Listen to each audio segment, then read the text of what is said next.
If you trained as a hypnotherapist, somewhere along the way, someone told you that your job is to help, to find what's wrong, and apply the right intervention, to solve the client's problem. That instinct is beautiful. You see someone struggling, and something inside you reaches for the solution. That is part of why you chose this work in the first place. But in a session, that same instinct can quietly pull you out of listening and into solving.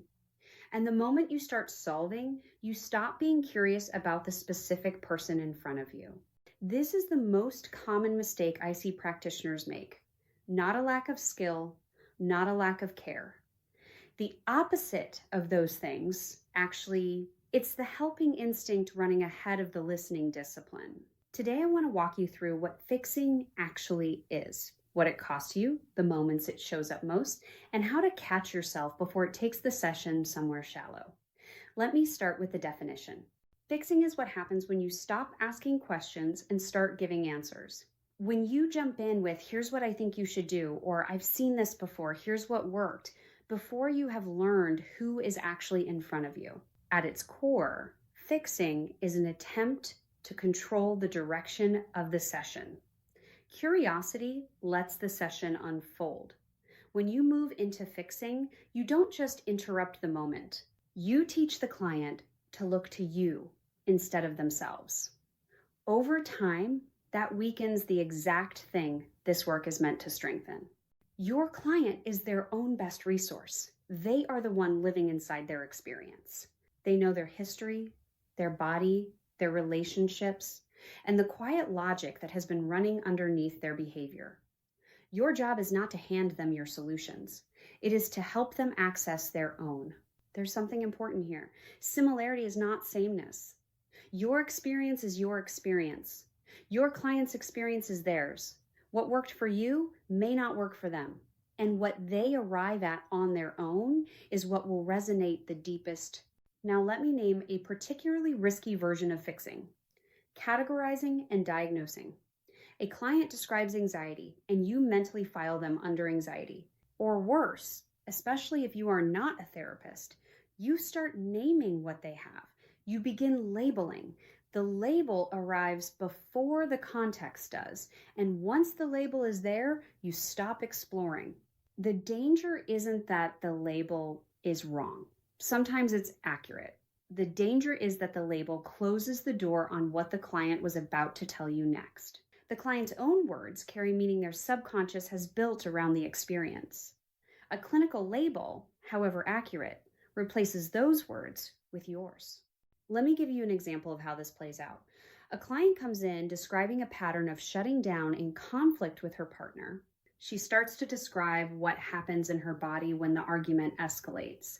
And you can see she's touching something real.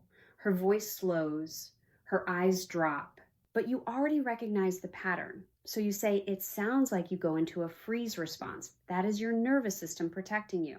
The language might be accurate, but you assumed the reason was protection without ever asking. You put words in her mouth she never said. She might not experience the shutdown as protection at all. She might experience it as shame, or as disappearing, or as defeat. You skipped the context and jumped to the interpretation, and she was about to tell you something she had never said out loud. Now she's nodding along with your explanation instead. You named what was happening before she had the chance to say it in her own words. Once you name it, most clients will follow you, even if it is not fully true for them. Maybe she was going to say, I feel like I go somewhere else and I don't know how to get back. Or, it's like I become a little girl again. Or, I can hear his voice, but I'm not really there. Those sentences are not the same as freeze response. They're not a category. They're hers. They carry the exact meaning her subconscious has built around what happens in those moments. They give you specific images, words, and associations you can work with later. Freeze response is a label that sounds right. Her own words are the material that would have made the rest of the session actually land. So how do you catch yourself in the moment? 2 quick questions help. Did I just answer instead of ask? Did I just name something they had not said yet?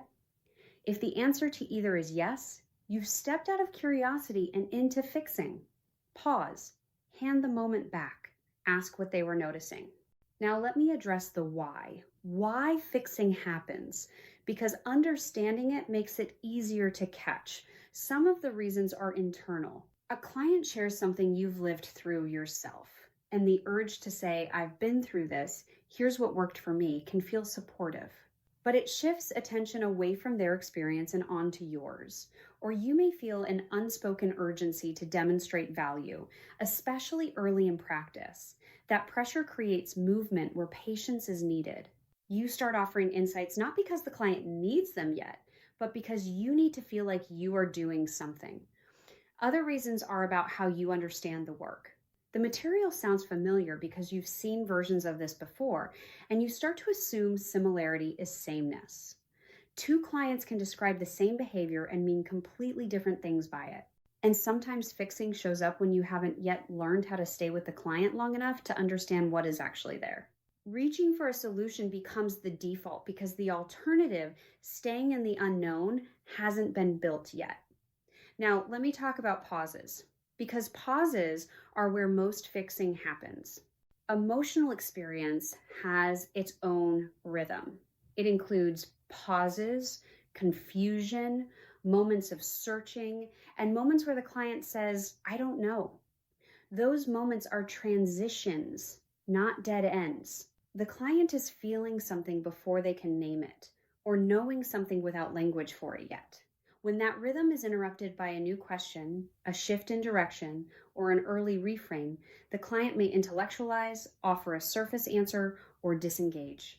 The deeper material doesn't disappear, but it retreats. I was working with a client who came in for help with emotional eating. I asked what happened right before the urge hit, and she paused for a long time. I could feel the silence stretching. My instinct was to rephrase the question, offer an example, give her something to work with. Instead, I waited. After about 15 seconds, which felt much longer, she said quietly, I think I eat so I do not have to feel how alone I am. That sentence changed the entire session. If I had filled that pause with another question or a helpful reframe, she might never have gotten there. Most of us have been conditioned to feel anxious in silence. The moment a pause stretches past a few seconds, internal commentary starts. I am not doing enough. That was not a good question. I need to move this along. What gets missed is that silence is not empty. Something is happening inside the client that has not yet reached words. There's a difference between a client who is stuck and a client who is processing, and learning to tell them apart is part of the work. Stuck looks repetitive and disconnected, as if the conversation is circling without emotional movement. Processing looks alive, even in silence. The client is searching, pausing, feeling, shifting, even if they're not producing words yet. If the pause has movement in it, stay. If it doesn't, change direction. The alternative to fixing is curiosity, expressed through better questions. The most useful questions in this work share a few qualities. They're open, not leading. What is that like for you, rather than, is that the anxiety I hear? Leading questions give the client a label to agree with, which means they stop discovering. Open questions let them speak before the meaning has been assigned. They point to experience, not explanation. What does your body do when you think about that? Rather than, why do you think you do that? Asking for explanation pulls the client up into their logical mind. Asking for experience keeps them in the material you actually need to work with. They invite the client to stay, not escape. What would it feel like to stay with that for a moment longer? Rather than, let's move to something easier. Staying is uncomfortable, and it's also where the pattern lives. They trust the client's own language. If a client says, I feel like I am drowning, you ask about the drowning. You don't translate it into anxiety or overwhelm. Their word is the door in. Any word you substitute for it is a door you just closed.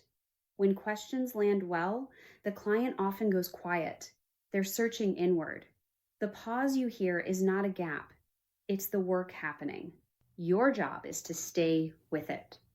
What surfaces in that silence is theirs.